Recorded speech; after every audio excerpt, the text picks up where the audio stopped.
The City Zoo, written and illustrated by George Komnenos.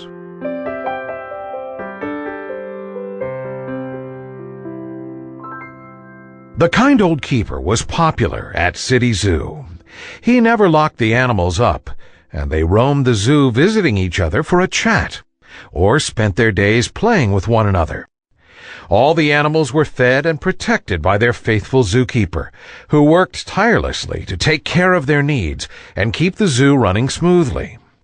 Not many people visited the zoo, as it was old and in disrepair, but all the animals lived contented and extremely lazy lives.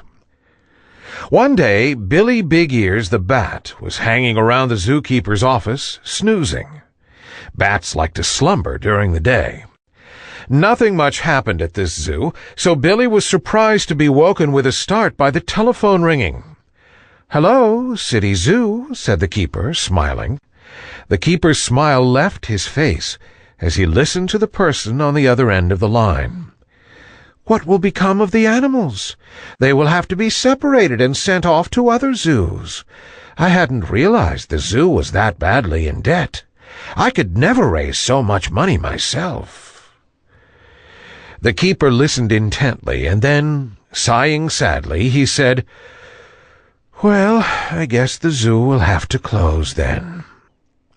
The kind old zookeeper, not knowing Billy was in the office, put his head on the office desk and muttered to himself, "How will I ever be able to tell the animals this sad news?" Billy Big Ears silently soared through the open window of the office and rushed off to tell the other animals this shocking news. Hearing Billy's story, the animals held a meeting with the wise old owl as the chairman. "I now call this meeting to order," said wise old owl. "The topic for the meeting will be how to save the city zoo." He hooted with much authority. "Does anyone have any suggestions?" The animals all fell silent as they concentrated on this problem, until many moments later, the bat Billy Big Ears piped up, "I know, we can find some money for the kind old zookeeper and give it to him." The other animals all smiled and nodded in agreement, until Horace Hippo, with a puzzled look on his face, asked, "What's money, and where can money be found?" By now, the wise old owl had heard enough. He knew the animals were not knowledgeable of the outside world, but could not help feeling impatient at the time it was taking them to arrive at an answer. Puffing up his feathers, as he always did when feeling exasperated at the other animals' ignorance, he hooted, "You don't find money. Money is something you earn by getting a job."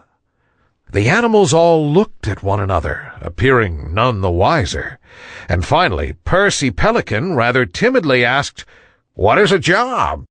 "A job is doing something useful to help others.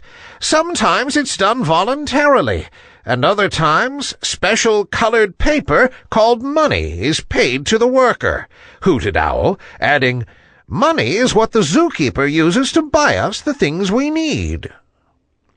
The animals seemed quite satisfied with Owl's explanation. The answer to their problem was now obvious. They would all go outside City Zoo and get jobs. As the animals were of many different sizes and shapes, the meeting lasted late into the night, as they discussed with the owl the sorts of work that would best suit their individual attributes. At the close of the meeting, the animals went to their cages to sleep and prepare for the big day that lay ahead. The next day, the animals rose early to start their first day at work. The keeper couldn't work out the reason for the animals' departure. They had never desired to leave the confines of the zoo before. He waved goodbye as they paraded out of the main gate, a puzzled look on his face. "Be sure to be home in time for dinner," he yelled after them. The giraffes, Jerry and Jenny, went straight to the local telephone company. Their long necks and legs made them ideal for work on the tallest of telephone poles. Jerry and Jenny loved their new job, even if it did mean being tangled up in telephone cable occasionally. The two cheeky chimps and Big Bertha the elephant set up a car wash in a nearby car park. The nimble chimps scampered about, scrubbing the dirty cars clean, making a game of the work at hand. Big Bertha, loading her trunk with water from a bucket, rinsed the soap suds off the now gleaming cars. The chimps and Bertha the elephant made a great car-washing team. Horace the hippo spent his days working as a lifeguard at the local council swimming pool. The children at the pool were delighted at Horace's antics in the pool. Horace loved his new job, as he was doing what hippos love best, wallowing in the water and sunbaking. Sylvia Snake spent her days helping a local plumber. Sylvia slithered down plug holes, helping the plumber clear blocked drains. This was hard work for Sylvia, but work a slithering snake could do well. The plumber was delighted with Sylvia's work and paid her well. Percy Pelican worked for the Postal Service delivering airmail. Percy flew far and wide, his large bill bulging with mail.